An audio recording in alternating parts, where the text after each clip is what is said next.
बिस्मिल्लाहिर्रहमानिर्रहीम। अस्सलाम वालेकुम। अमेरिका में आग के मामले पर सबकी नज़रें इस वक्त लॉस एंजलिस फायर डिपार्टमेंट की जानिब थी और उसके चीफ ने हाथ खड़े कर दिए हैं। उनसे पूछा गया है कि आप हमें एक टाइमलाइन दे दें कि क्या होने जा रहा है। उसने कहा कि 10 दिन तक बड़ी तबाहकुन आग आने वाली है।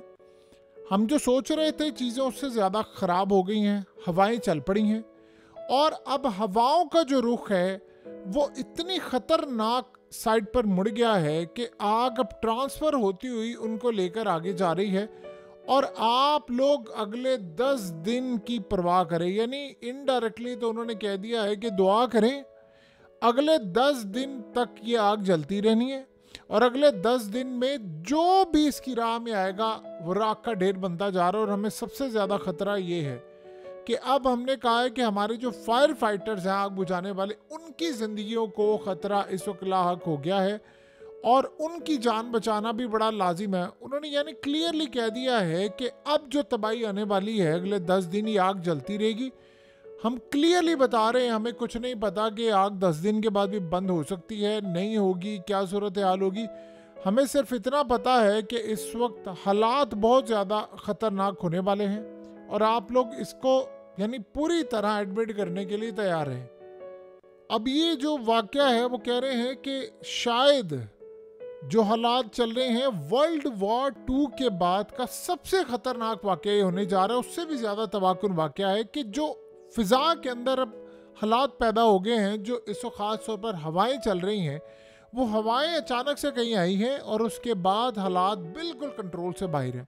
और जो इस वक्त के हालात ये बता रहे हैं कि गालिबन अब अमेरिका के अंदर बड़े पैमाने पर इमरजेंसी नाफिज होने वाली है। और इन्होंने काम ये किया है कि जो फायर फाइटर्स हैं वो दूसरी यानी जो स्टेट्स के अंदर हैं या दूसरी जगहों पर हैं, उनको भी वहाँ पर अब बुलाया जा रहा है कि आप दूसरी शहरों से, दूसरी स्टेट से आएँ और आकर ये सारी की सारी आग बुझाएं। मसला सारा ये है कि हवाओं का रुख है इस वक्त बहुत ज़्यादा तेज़। आपको पता है फायर टोर्नेडो भी है, तो वहाँ पर जो फायर फाइटर्स हैं उनकी अपनी जान को ख़तरा लाहक इस वक्त हो रहा है कि वो अपनी जान बचाएं या ये काम करें, क्योंकि एक हद तक उनको जो ट्रेनिंग दी जाती है कि आपने किस लेवल पर जाकर आग बुझानी है। अगर आपकी तरफ आ जाएगा, मसला यहाँ पर ये आया है कि उनको अपनी जान बचाना मुश्किल है, क्योंकि हवा की जो ख़ास तौर पर आप इसको प्रेडिक्ट नहीं कर सकते कि किस डायरेक्शन में जाएगी हवा या किस तरफ आएगी। अचानक से तेज़ हवा चलती है और हवा का यानी जो अब स्पीड है उसका लेवल जो है वो बढ़ता जा रहा है 112 किलोमीटर फी घंटे की रफ्तार से, और ये तेज़ी से बढ़ती जा रही है। और जब ये इतनी तेज़ी से हवा बढ़ रही है तो आग आप सोचिए फायर फाइटर्स को खुद जलाकर आग का ढेर बना देती, बावजूद इसके कि उसने ऐसे कपड़े पहने हैं जो फायर प्रूफ है और तमाम चीज़ें। उनको अपने आप को भी बचाना है और आग भी बुझानी है। उधर से हो ये रहा है कि जो प्राइवेट फायर फाइटर्स हैं उनको जो बड़ी बड़ी सेलिब्रिटीज़ हैं उन्होंने $2000 पर घंटे के ऊपर हायर किया हुआ है कि हमारे घर आपने बचाने आया जो सूरत हाल है। यानी आप ये सोच लें कि अगले 10 दिन के बाद जो तबाही आने वाली है वो बड़ी भयानक। इन्होंने अभी बता दिया है कि हमारा ख्याल था कि 10 दिन तक आपने बचाना है। अब जो सेलिब्रिटीज़ हैं, बड़े बड़े जो लोग हैं, शायद उनको अंदाज़ा नहीं है कि इस वक्त हालात क्या हैं। ये सोच रहे हैं कि हम लोग $2000 देकर अपना घर बचाया। बहुत सारे लोगों ने बचाया भी है। $2000 पर घंटे के हिसाब से उन्होंने पे किया और अपना घर बचाया। लेकिन मसला सारा ये है कि जो इन्वायरमेंट है वो इतना ज़्यादा ख़राब हो चुका है, इन्वायरमेंट इतना तबाहकुन हो चुका हुआ है कि अगर आप वापस घर जाते हैं, स्मोक की वजह से, ऐश की वजह से आपके लंग्स तबाह हो जाएंगे, आपके फेफड़े गए, आपका ब्रेन डैमेज हो जाएगा, आपको हार्ट अटैक होने का ख़तरा है।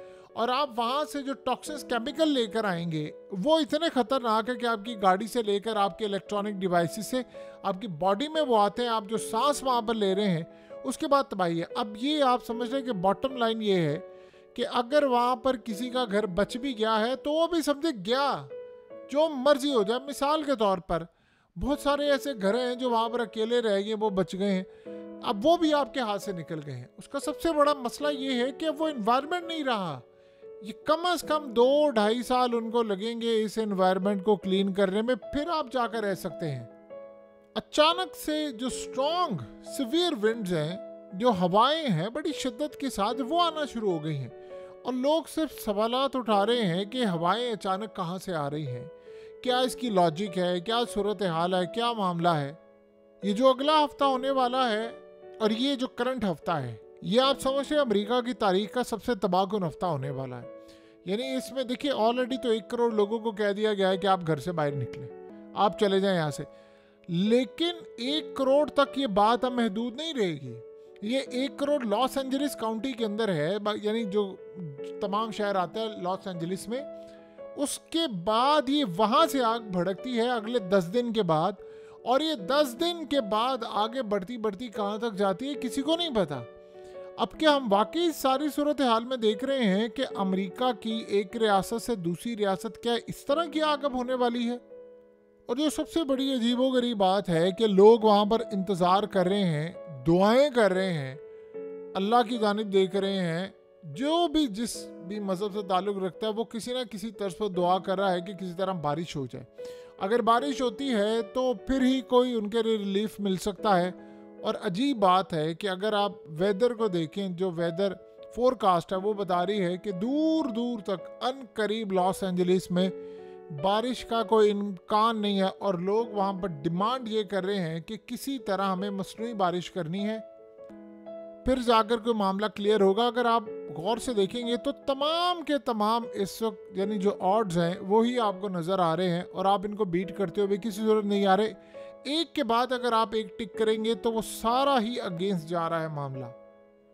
ऐसी अजीबोगरीब कहानियाँ आपको सुनने को मिलेंगी कि आपके रोंगटे खड़े हो जाएंगे कि घर से कुछ लोग निकले और बाकियों ने कहा कि ठीक है आप चले, हम निकले। तेज़ी से निकलना था, कुछ ने सामान पकड़ना था, एक गाड़ी पकड़ी, दूसरी से निकलना था। और पता ये चला कि आग इतनी तेज़ी से आई है कि वो जो बाकी घर में रह जानी, कोई खातून है, कोई बाप है, वो वहीं पर झुलस गए। यानी एक बाप था जो डिसेबल था, उसका बेटा भी डिसेबल था, वो इंतज़ार करते रहे। उन्होंने कॉल की 911 को, इमरजेंसी की आग लगी हुई, आप हमें बचाएं।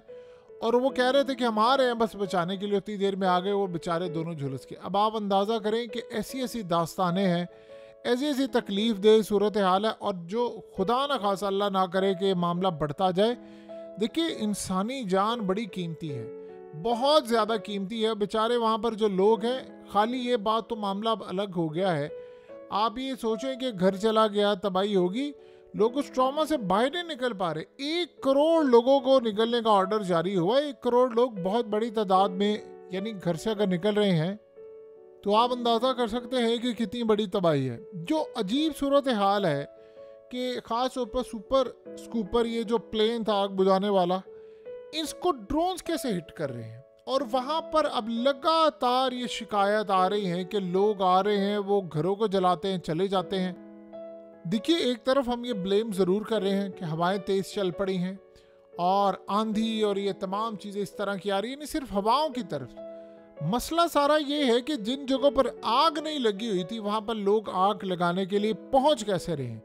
और पुलिस और ये बाकी डिपार्टमेंट वहाँ पर क्या कर रहा है। देखिए इस वक्त ठीक है, सब कुछ बिजी, इमरजेंसी की सूरत हाल है, लेकिन कौन लोग हैं ये। अब कुछ लोग ऐसे पकड़े गए हैं जो उन्होंने बताया है कि जो मैक्सिको से आए हैं और जी होमलेस थे, वो वहाँ पर पहुँचे हैं। ये बिल्कुल डिस्ट्रैक्ट किया जा रहा है। असल लोगों को पकड़वाना चाहिए और उनका पर्दा हटाना बहुत ज़रूरी है। उनके ऊपर पर्दा पड़ा रहे और आपको सामने होमलेस लोग नज़र आते हैं।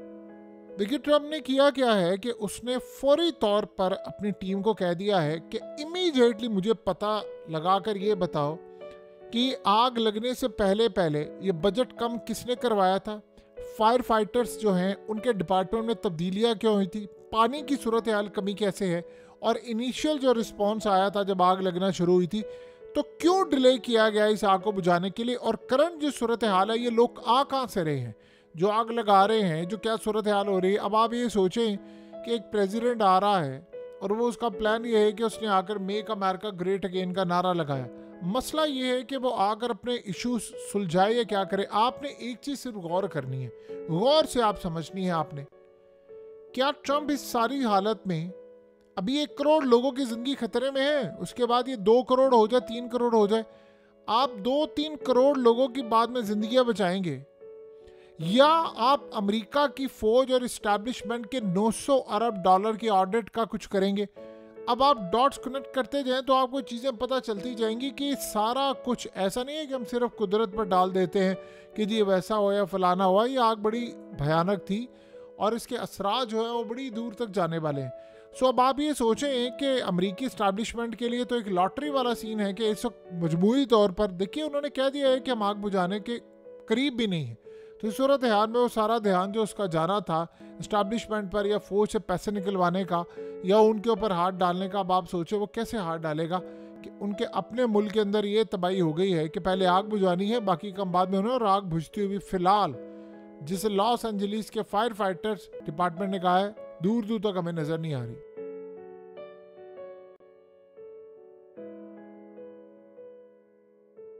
हकीकत टीवी को सब्सक्राइब करना मत भूलें, वीडियो को लाइक करें, शेयर करें और कमेंट सेक्शन में अपनी राय का इजहार जरूर करें।